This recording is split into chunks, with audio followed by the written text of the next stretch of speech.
And boy, oh boy, is it a late one. Hmm. How's everybody doing? Sure is. You're up with us. Thank you for joining us.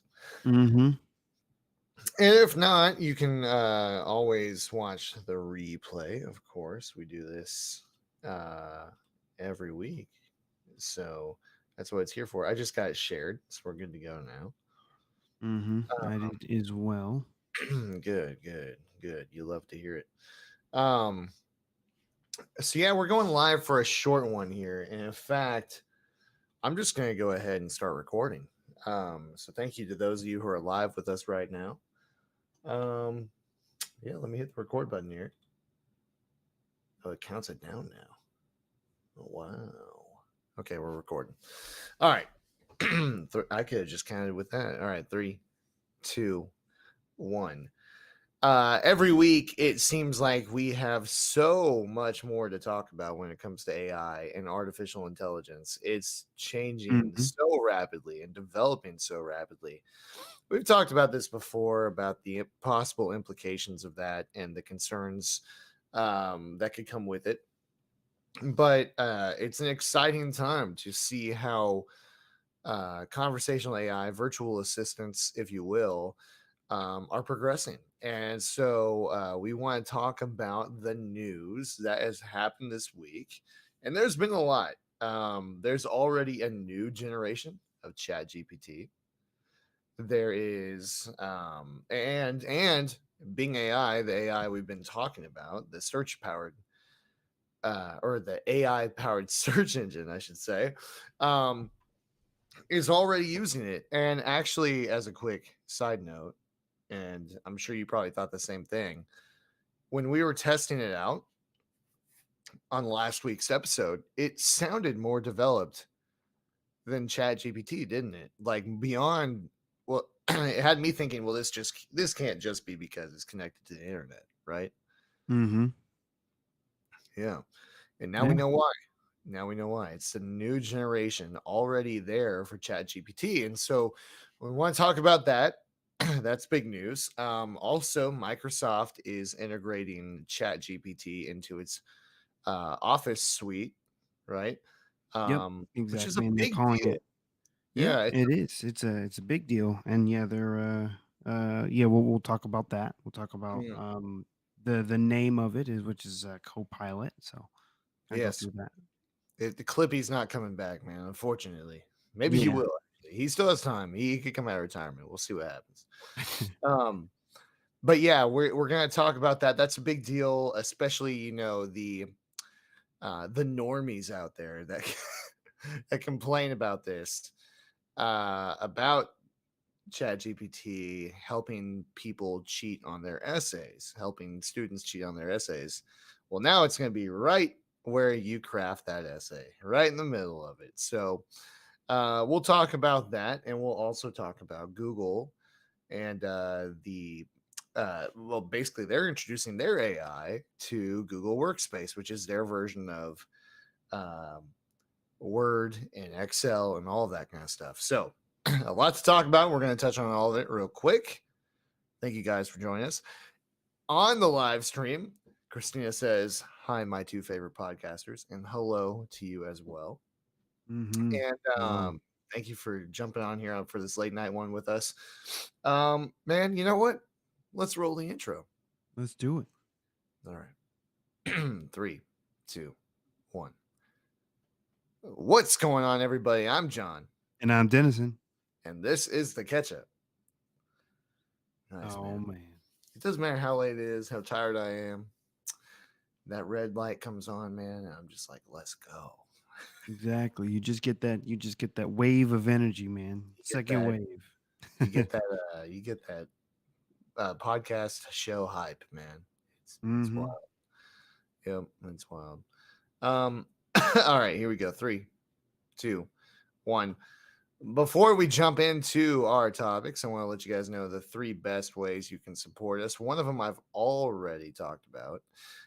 Number one, jump on the live stream with us. We go live every Thursday night, unless we don't.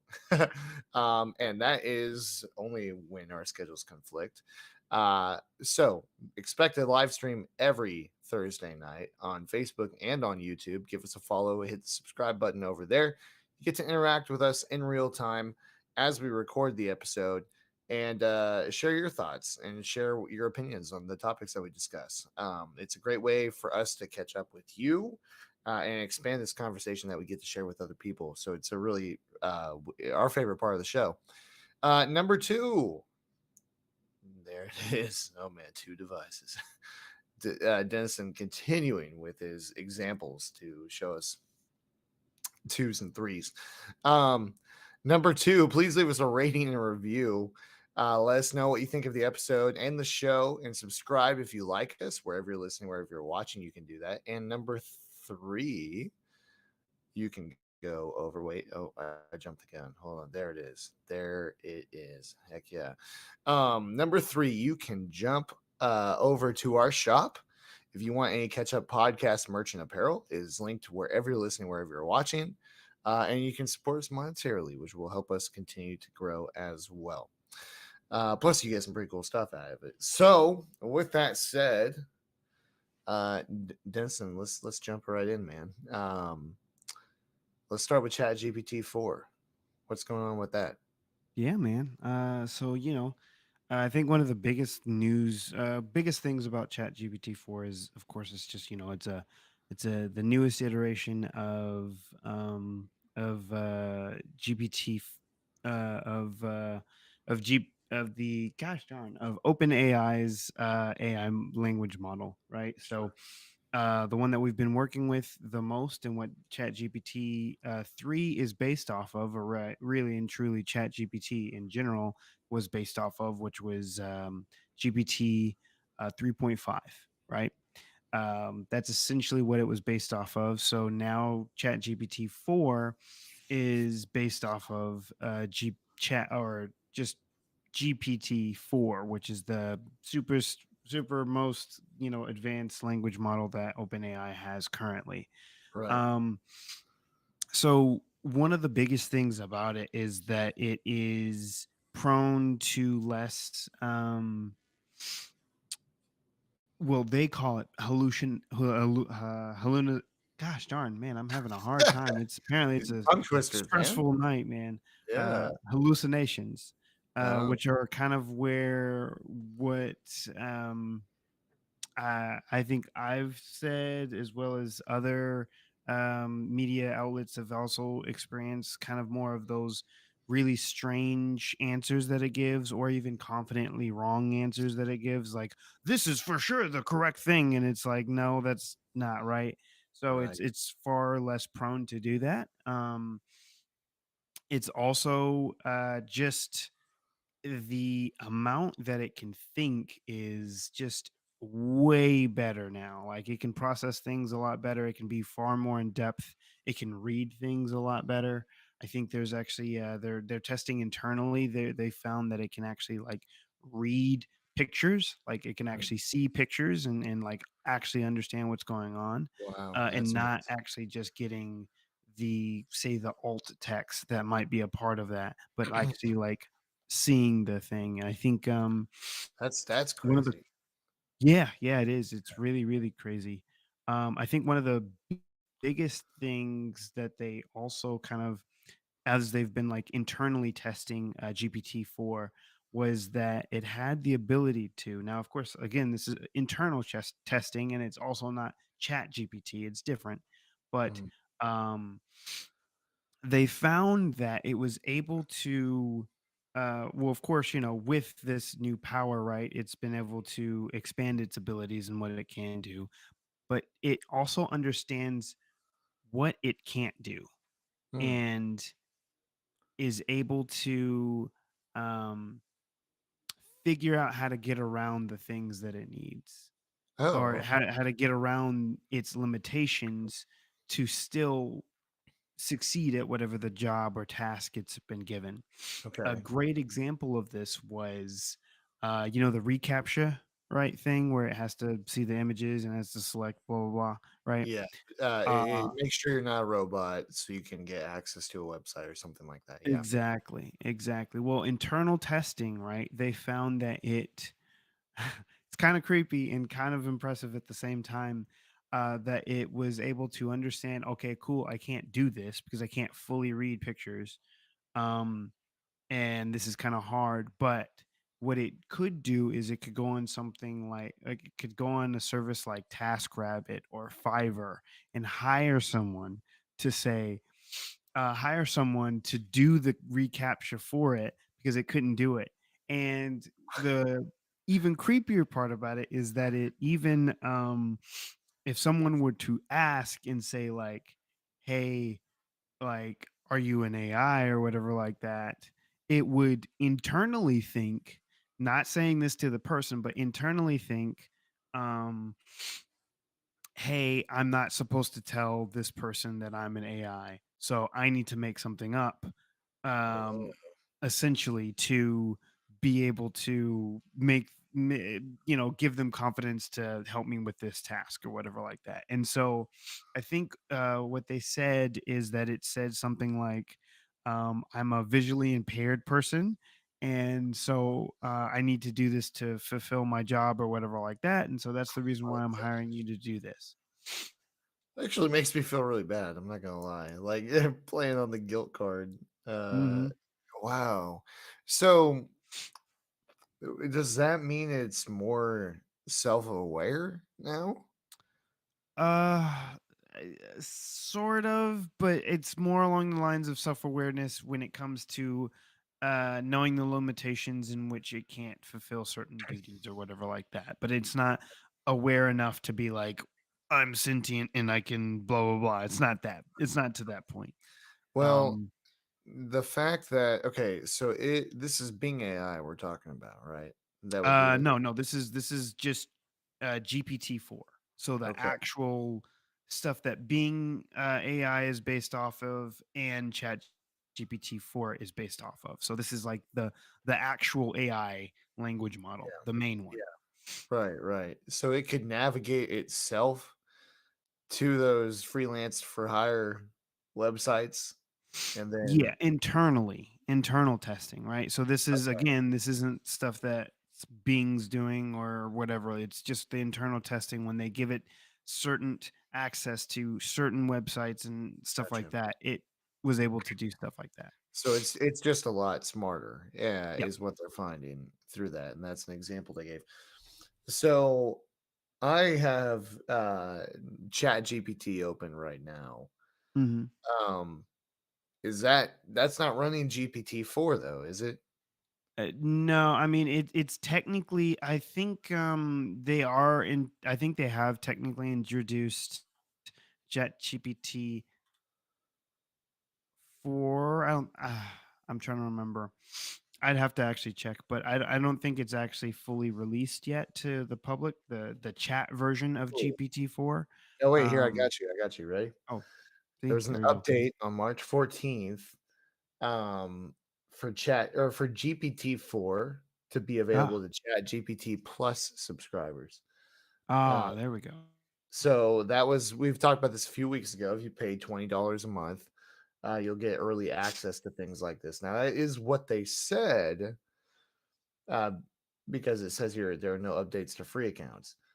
They said it's early access. Part of me thinks though that this will just be a thing that you get for a plus membership and don't Most get for likely.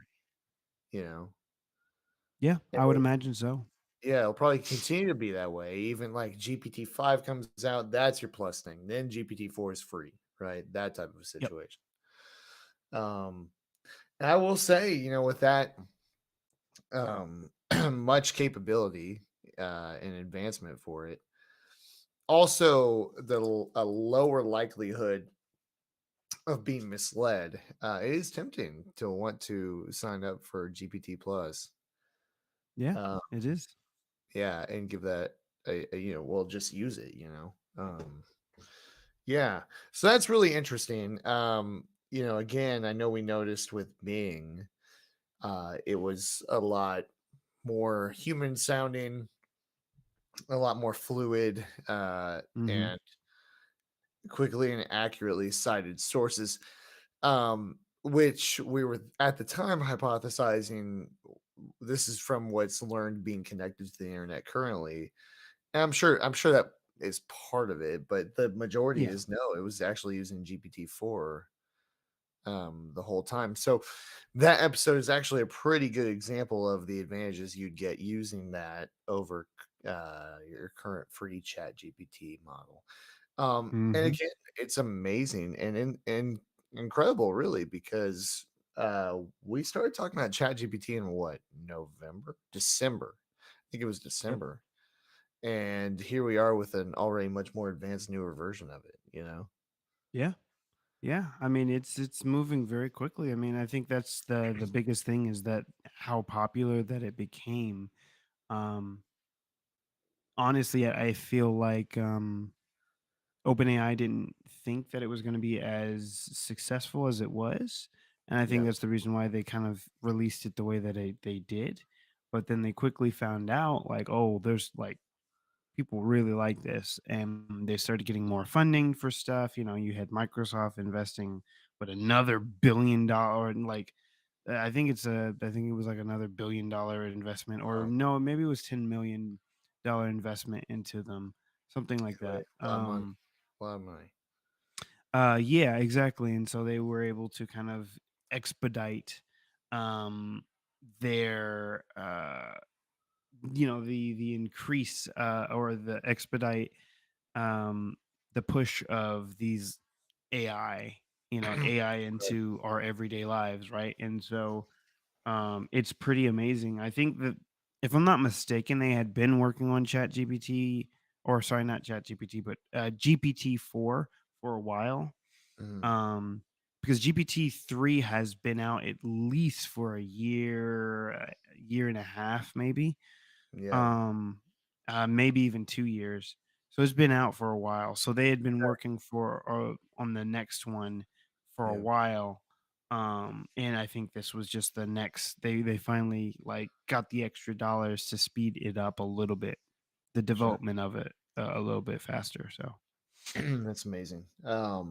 Yeah, so the biggest things I see, it can take complex instructions, which are is an interesting thing to me, because I've given current chat GPT complex instructions already hmm. multiple times, and it does a pretty good job, you know.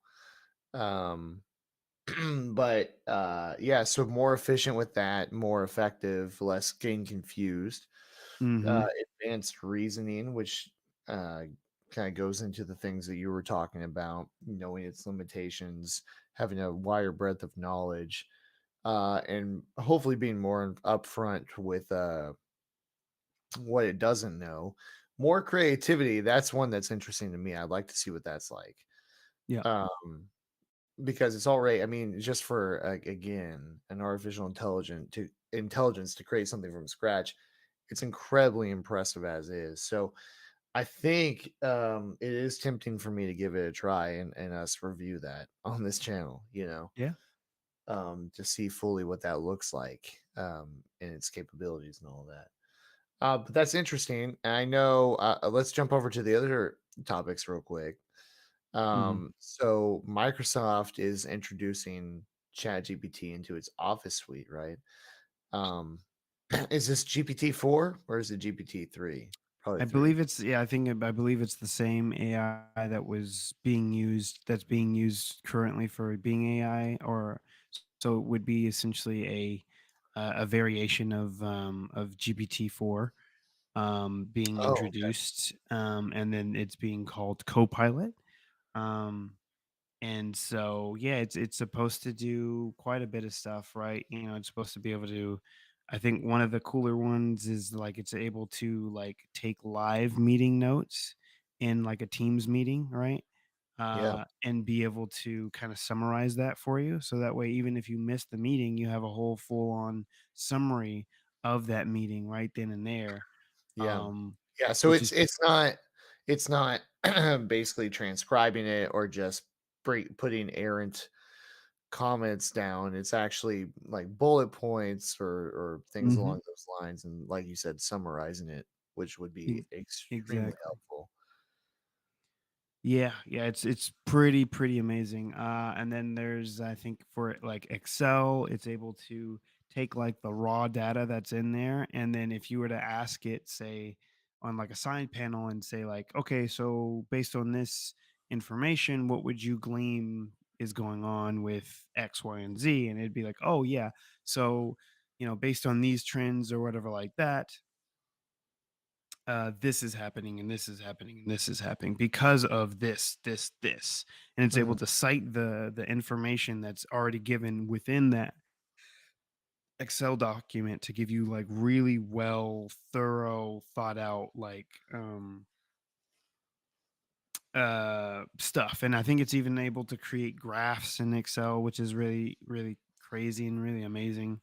Well, you can do that um in Excel, but it just if you're not extremely experienced in Excel, it's hard to do, you know? exactly. I think that Excel is gotta be the top of mind for something that would benefit from a AI virtual assistant, you know? Oh yeah. Oh yeah, for sure. Yeah, that's amazing. And, along the lines of Word, I'm sure helping write, Hmm. giving guidance for that. Um, Correct.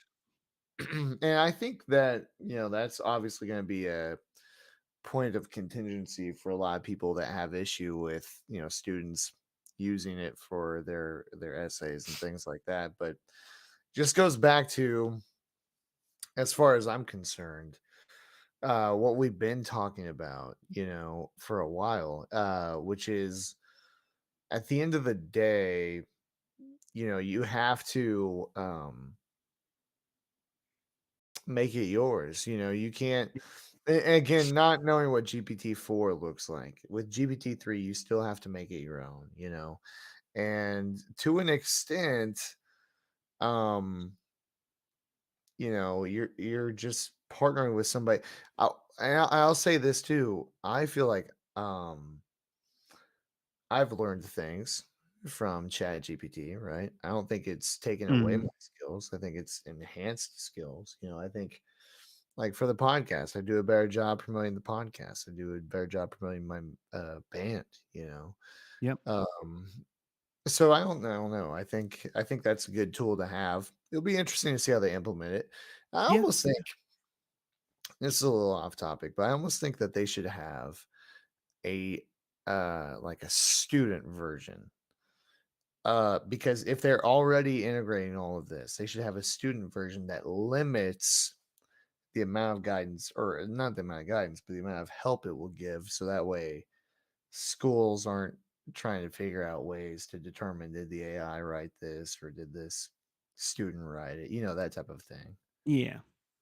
Yeah. I mean, I mean, I kind of think you're right, but at the same time, like, who's to say that the student's not just going to go with their, say, their parents' office subscription and do it there, Well, I right? mean, yeah, absolutely. Um, and honestly, I feel like, I feel like, the cat's kind of already out of the bag, and I feel like we kind of need to just start as a society to figure out ways to less limit it and more of changing the way that we do like our curriculum and how we are teaching and stuff like that, right? Like if Yeah, you put in, because and I know you know this, right? But with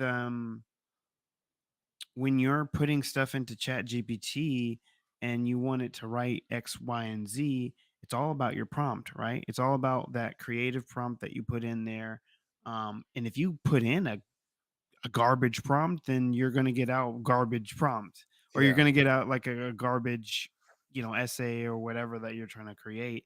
Um, and definitely. so I feel like we should be teaching essentially our students something similar to that, where it's like you still need to create something that is well structured, that the AI, right? We're using it like a calculator. It's the same as if I were to put in like if I wanted to do two times two, but I do two plus two and I get the wrong answer. Like, Yeah, you know, yeah. um,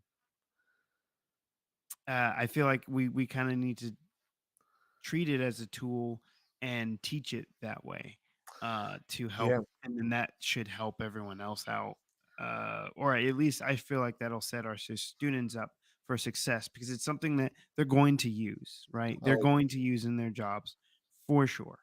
yeah. And if you the more that you try to limit it, the more I feel like you're going to hinder those students in the future. Hmm.